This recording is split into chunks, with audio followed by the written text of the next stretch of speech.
दुनिया में आज जंगों के हालात जो पेश किए जा रहे हैं, लोग तो अब ये खबरें ऐसे सुन रहे हैं, किसी के यहाँ बम गिरने की, मिसाइल गिरने की, तो ऐसा लग रहा है जैसे बच्चे पटाखे फोड़ रहे हैं।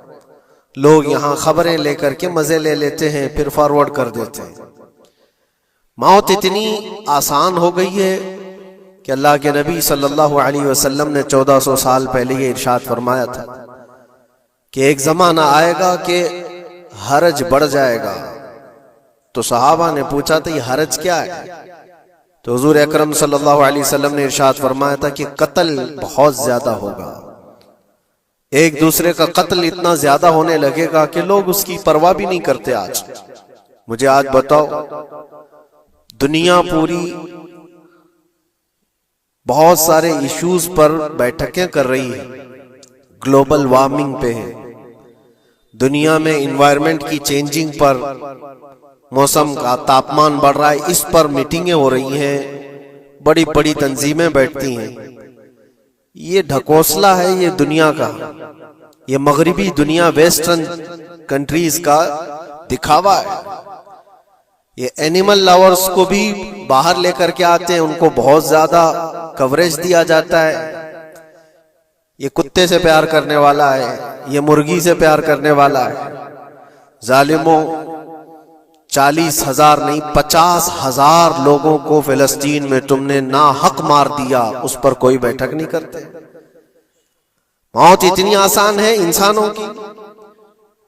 जंग जिससे है, मुकाबला जिससे है, तुम्हारा आपस में बराबर की ताकत का मुकाबला हो तो समझ में आए कि एक दूसरे की फौजों से मुकाबला है। इधर की फौज भी मर रही, उधर की फौज भी मर रही है, लेकिन निहत्ते बच्चों का क्या कसूर? बल्कि वो गोद में आए हुए अभी जिन्होंने शऊर की आंखें भी नहीं खोली, दूध पीते बच्चों के जो कत्ल हुए हैं। तारीख में आपने पढ़ा होगा, फिरौन ने 12,000 बच्चों का कत्ल किया था, सिर्फ इस गुमान से कि उसने ख्वाब देखा था बनी इसराइल में एक बच्चा पैदा होगा जो उसकी सल्तनत को हिलाक कर देगा। ख्वाब की वजह से काहिनों ने उसको बताया था, उसने ख्वाब ये देखा था कि आसमान से एक तारा टूटकर उसकी गोद में गिरा और आग लग गई। तो नजूमियों ने उसकी ताबीर ये बताई थी कि बनी इसराइल में एक बच्चा पैदा होगा जो तेरी सल्तनत को हिलाक कर देगा। उस डर से बनी इसराइल में जो भी बच्चा पैदा होता उसको कत्ल करता था। उसने तकरीबन 12,000 बच्चों को कत्ल कर दिया था, इस डर से कि वो बच्चा तो ना पैदा हो जाए जो मेरी सल्तनत को हिलाक करने वाला है। और वो मूसा अलैहिस्सलाम थे, पैदा भी हुए और फिरौन के घर में ही पले। अल्लाह का निजाम है। लेकिन मैं यहां इसलिए बता रहा हूं, फिरौन जुल्म में पूरी दुनिया में मशहूर है। वो औरतों को भी जालिम इस तरह से मारा है कि जिसकी तारीख में मिसाल नहीं मिलती। लेकिन मैंने अपनी जिंदगी में देखा, आज के जमाने में इजराइल नाम से एक नाजायज हुकूमत पर काबिज शख्स ने 12,000 नहीं 50,000 लोगों को साल भर में कत्ल कर दिया। ये तारीख का भयानक चेहरा है। आज लोग इसको हल्के में ले रहे होंगे, न्यूज वाले एक तरफा रिपोर्ट करते हैं क्योंकि इनको इनके बाप दादाओं से डर है, जहां की खाते हैं वहां की गाते हैं। लेकिन बाद को ये सच्चाइयां जनरेशन में मुंतकिल होती रहेंगी, कभी तो आएगा कोई इंसाफ की नजर रखने वाला। और इंसानियत का कत्ल कितना बड़ा कत्ल है, एक शहर के 50,000 लोगों को कत्ल कर देना, और ऐसे कि वहां की इमारतें पूरे राख के मलबे में चली गई।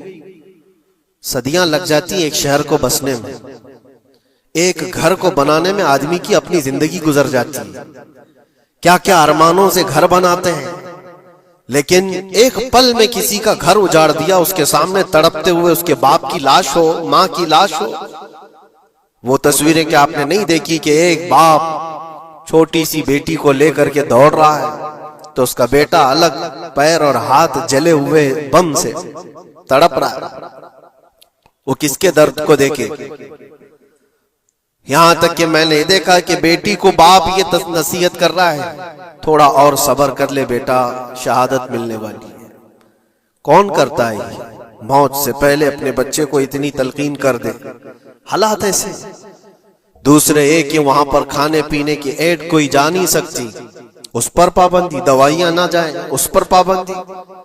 दुनिया का कोई कानून इस चीज को जायज ठहराता है? मुझे बताओ, आतंकवाद का राग अलापने वाले इन बातों को क्या कहेंगे? इंसानियत अगर कहीं है तो उसका तस्वुर तो करो। किसी के फंडामेंटल राइट्स होते हैं, बेसिक राइट्स होते हैं, खाना पीना, ये उसका इंसानी हक है। दुश्मनी तुमसे जिनकी है उनके साथ मुकाबला करो, आम शहरियों के साथ नहीं। मुखबिर सादिक रसूल अकरम सल्लल्लाहु तआला अलैहि वसल्लम की तालीमात देखो। जिहाद को लेकर जो प्रोपेगेंडा तुम फैलाते हो और हर चीज को जिहाद का लफ्ज दे करके एक ऐसा नैरेटिव क्रिएट करते हो कि लोगों के दिमाग में एक प्रोपेगेंडा फैल जाए। आओ मैं तुम्हें सुनाता हूँ, रसूल पाक सल्लल्लाहु तआला अलैहि वसल्लम जब सहाबा जिहाद में जाते तो उनको किन बातों की तलकीन करते थे। सबसे पहले मुजाहिदीन सहाबा से कहते, जिस जगह तुम जा रहे हो मुकाबला तुम्हारा जिनके साथ है उन्हीं से मुकाबला करना।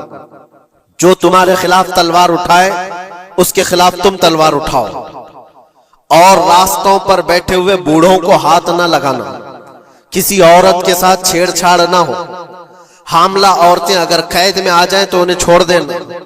ये हुजूर पाक सल्लल्लाहु अलैहि वसल्लम की तालीमात है। हत्ता के रसूल करीम सल्लल्लाहु अलैहि वसल्लम ने फरमाया, जिस शहर में तुम्हारा गलबा हो जाए, तुम गालिब आ गए वहां की फौज पर, तो वहां के रहने वालों के बच्चों को ना जुल्म करना, उनको ना पकड़ना। फिर तालीमात में ये है, वो चाहे जिस मजहब के भी लोग हैं उनके माबदों को, उनकी इबादत गाहों को खत्म नहीं करना, उनकी इबादत गाहों को तोड़ फोड़ ना करना जिस शहर में तुम जा रहे हो। यहां तक कि हुजूर अकरम सल्लल्लाहु अलैहि वसल्लम की तालीमात तो देखो, हुजूर ये तक फरमाते थे मुजाहिदीन सहाबा को कि जिस शहर में तुम जा रहे हो वहां के दरख्तों के पत्ते भी ना उखाड़ना, दरख्तों को भी ना नुकसान पहुंचाना। जंगी तालीमात को आज कोई नजर में नहीं रखता है। दुनिया कहती है कि जंग के दौरान भी कुछ उसूल होते हैं, लेकिन कोई उसूल नहीं। हमने देखा है जिसकी ताकत है उसका बोलबाला है। ये दुनिया उनके खिलाफ कभी कोई बात नहीं करती। आज से तकरीबन 20 साल पहले भी इराक की क्या हालत थी आपने देखा होगा। एक झूठे प्रोपेगेंडे की वजह से पूरे इराक को तबाह किया गया, आज तक वो संभल नहीं पाया। न्यूक्लियर पावर इराक के अंदर मौजूद है, उसके रिएक्टर वहां पर मौजूद है, क्या क्या चीजें उस जमाने में फैलाई गई। सोशल मीडिया तो नहीं था उतना, दुनिया ने ये मान लिया कि हाँ दादा कह रहा है तो होगा, और हमला किया इसी बुनियाद पर। 20 साल हो गए, आज तक इराक में कोई न्यूक्लियर पावर प्लांट नहीं नजर आया, कहीं नहीं। एक झूठे प्रोपेगेंडे की वजह से वहां के कितने लाख लोगों को बेघर होना पड़ा है पता है। कुछ जगह ऐसी हैं जहां बम बरसाए गए, आज तक वहां कोई सब्जा नहीं उगता, कोई वहां पर फसल नहीं होती। मैंने खुद अपनी आंखों से देखा एक नया मैदान जिसपे लोग फुटबॉल खेलते थे, चंद सालों के बाद देखो तो पूरा मैदान कब्रों से भरा हुआ है। कब्रें हैं वहां पर, पूरी कब्रें। लोगों को जनाजा उठाने के लिए लोग नहीं मिलते। मौत इतनी आम कर दी गई थी। इन बातों को कोई कहता है? आपने सुना कभी अबू गुरैब जेल के मुतालिक? कैदियों के साथ जो वहशियाना सुलूक किया इन गोरों ने, अल्लाह की पनाह, बहुत सख्त किस्म के, दुनिया में बदनामे जमाना जेल उसको कहा जाता है। हर तरह की वहां पर कैदियों के साथ आजमाइशें हुई, हर तरह की। उन पर कुत्ते छोड़ देना, उनकी शर्मगाहें काटना, उन पर पेशाब करना, हर चीज जो इंसानियत सोज है, इंसानियत को जला देने वाली, ये सारी हरकतें की गई। दुनिया खामोश है उस सिलसिले में। क्यों? सुपर पावर के 1000 गुना भी हजम कर लिए जाते हैं। छोटा मुल्क या गरीब आदमी कोई बात करे तो सारे उस पर टूट पड़ते हैं। आज मैं एक चीज आपको बताना चाह रहा हूं कि ये कोई नई चीज नहीं है जो हो रही है आज दुनिया में, ये फैलने वाली है और कयामत के करीब हम आ चुके हैं। हो सकता है दुनिया पूरी जंगों के लपेट में हो, जो रसूल पाक सल्लल्लाहु अलैहि वसल्लम ने इरशाद फरमाया, कत्ल इतना बढ़ जाएगा कि 100 लोग हो तो 99 मर जाएंगे, एक बच जाएगा। कत्ल इतना बढ़ जाएगा, ये जंग की आग हो सकता है आसपास सब फैल जाए, जिसकी वजह से इस वबा में, इस बला में सब मुलविस होने लग जाएंगे। और एक बात ये भी याद रखो, चाहे जैसी भी हुकूमत हो, तारीख पूरी उठा करके देखना, जुल्म के बाद जो गुरूर और तकब्बुर में आकर फिरौन बनने की कोशिश करता है, उसका अंजाम अल्लाह ताला बहुत भयानक फरमाता है, बहुत भयानक अंजाम होता है। अब के जालिम भी अपने अंजाम के बहुत करीब आ चुके हैं। इन्होंने जुल्म इतना किया है, वो बच्चों की आहें, वो औरतों की चीखें क्या बारगाह रब्बुल इज्जत में ना पहुंची होंगी? रब तबारक व तआला खुद फरमाता है, सयअलमुल लदीन ज़लमू अय्य मुनक़लबिन यनक़लिबून, अनक़रीब जालिम ये देख लेंगे कि किस पलटी में अल्लाह ताला उन्हें गिराने वाला है। जो जाल वो अपने दुश्मनों के लिए बुनते हैं, अल्लाह ताला उसी जाल में उनको फंसाता है। आज देखना आप, तारीख की सच्चाइयां आपको इस बात का जवाब देंगी। जालिम ये समझता है कि मैं खुदा के बराबर हो चुका, मुझे कोई भी हिलाक नहीं कर सकता। अल्लाह ताला फरमाता है, इन्नमा तकूनु युद्रिकुमुल मौत वलौ कुंतुम फी बुरूजिन मुशय्यदा, तुम मजबूत किले में क्यों ना बैठे हो, मौत तुम्हारे पास आकर पकड़ लेगी। और रब तबारक व तआला के लिए कोई चीज नामुमकिन है। लोग आज हवा बनाते हैं कि एयर डिफेंस सिस्टम इतना बड़ा है, कोई कुछ नहीं कर सकता। एक छोटे से पिद्दे से एक नाजायज कंट्री को महफूज दिखाने के लिए दुनिया पता नहीं क्या क्या बातें वायरल करती है। इजराइल के पास आयरन डोम है, एयर डिफेंस सिस्टम इतने बड़े हैं, कोई नहीं आ सकता। वो खुदा है? कोई खुदा है? लेकिन दुनिया आज देख रही है, बहुत सारी चीजों को देख रही है। मुझे यहां पर किसी के सिलसिले में नहीं कहना है, लेकिन एक बात कहना है कि नशा में चूर, घमंड में चूर जो बंदा होता है, अल्लाह ताला कभी उसको मच्छर से भी हिलाक करता है। बहुत बड़ी ताकत का इससे मुकाबला होना जरूरी नहीं, तुम्हारे पास होगा बहुत बड़ा सिस्टम, लेकिन रब तबारक व तआला जब इंतकाम ले ले तो फिर तुम्हारे लिए बहुत बड़ी ताकतों की जरूरत नहीं। आप हमें तारीख बताओ, इराक में नमरूद एक जमाने में इस तरह की हरकत किया था कि उसने बहुत बड़ी इमारत बनाई थी, और उसके मुताबिक बात ये थी कि वो 1000 लोगों से तन्हा लड़ सकता था, इतनी उसकी ताकत थी। शेर से खुद मुकाबला करता था, कभी डरता नहीं था।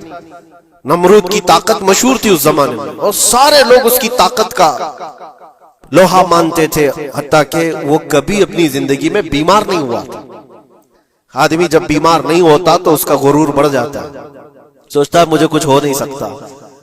नमरूद ने उसके बाद ये देखा, सारी दुनिया मेरे कब्जे में है, ताकत और दौलत के जखीरे सब उसके पास है, लेकिन एक चीज नहीं थी, मौत। मौत पर कंट्रोल। इसको कैसे किया जाए कंट्रोल? यानी मरने से बच तो नहीं पाएगा, ये कंट्रोलिंग पावर भी हमारे पास होना चाहिए। उसने एक बहुत बड़ी इमारत बनाई, कहा कि खुदा आसमानों में होता है, हम इतनी बड़ी इमारत बनाएंगे कि उन इमारतों पर चढ़कर खुदा को ललकारेंगे, आजा मैं मुकाबला करता हूं, और मुकाबला करके मैं खुदा को गिरा दूंगा किसी भी तरह से। अगर मुझसे ना हो सके तो पूरी फौज को तैयार करूंगा। खुदा से लड़ाई लड़ करके एक बार वो मौत और हयात का पावर अपने हाथ में ले लेंगे, फिर हमको जब तक चाहे जीना है। कहां की खाम ख्याली। लेकिन उसने बनाया, पूरी दुनिया भर से लोगों को जमा किया, सबकी जुबान एक बनाया, सबकी करेंसी एक बनाया, सारी उस पूरी दुनिया के लोग उसकी फौज में, सबको ये बावर कराना शुरू किया कि हमारी लड़ाई है दुनिया से नहीं, हमारी लड़ाई क्रिएटर से, खालिक से। हम उससे पावर छीन लेंगे एक बार, और फिर अपने हाथ में मौत और हयात का कंट्रोल रखेंगे। जिसको जितनी लंबी उम्र चाहिए मैं दूंगा, जिसको जब तक जीना है मैं दूंगा, अजल तक, अजल से लेकर अबद तक, ये सारे ख्यालात उसके थे। और उसने जमा किया, इमारत भी बनाया, फौज भी तैयार किया। क्या रब तबारक व तआला ये नहीं देख रहा था? उसकी तैयारी, उसका जमा करना, उसकी इमारत बनाना, बहुत दिनों तक ये सब काम चलता रहा। रब तबारक व तआला किसी से गाफिल नहीं, दिलों में गुजरने वाले हालात से भी बेखबर नहीं, लेकिन बंदे को रब तबारक व तआला ढील देता है। कुरान में रब ताला फरमाता है, वला यहसबन्नल्लज़ीना कफरू अन्नमा नुमली लहुम खैरुल लिअन्फुसिहिम इन्नमा नुमली लहुम लियज़दादू इस्मा। काफिर जो उनको ढील मिली है, ये न समझें कि हमने जो उनको छोड़ रखा है उनके लिए बेहतर है, बल्कि इसलिए हम छोड़ रखे हैं कि वो और ज्यादा करें, और ज्यादा करें। लियज़दादू इस्मा वलहुम अज़ाबुम मुहीन, फिर हम जिल्लत वाला अजाब उन्हें देने वाले हैं। ये मत समझ लो कि रब तबारक व तआला इन सब चीजों से बेखबर है। नमरूद इतना सब करता रहा, अल्लाह ने उसको छोड़ रखा। बना ले, लंबी इमारत बना, फौज भी बना ली, सारी चीजें बना लिया, मुकाबले के लिए उसने दिन भी तय कर लिया। उसके बाद उसको खुदा से लड़ाई लड़नी थी, कहां खुदा तक पहुंचने की बात। लेकिन बंदा जब गुरूर और तकब्बुर में आता है तो वहां तक भी सोचता है। उसे मौत पर कंट्रोल हासिल करना था, बस ये एक चीज थी।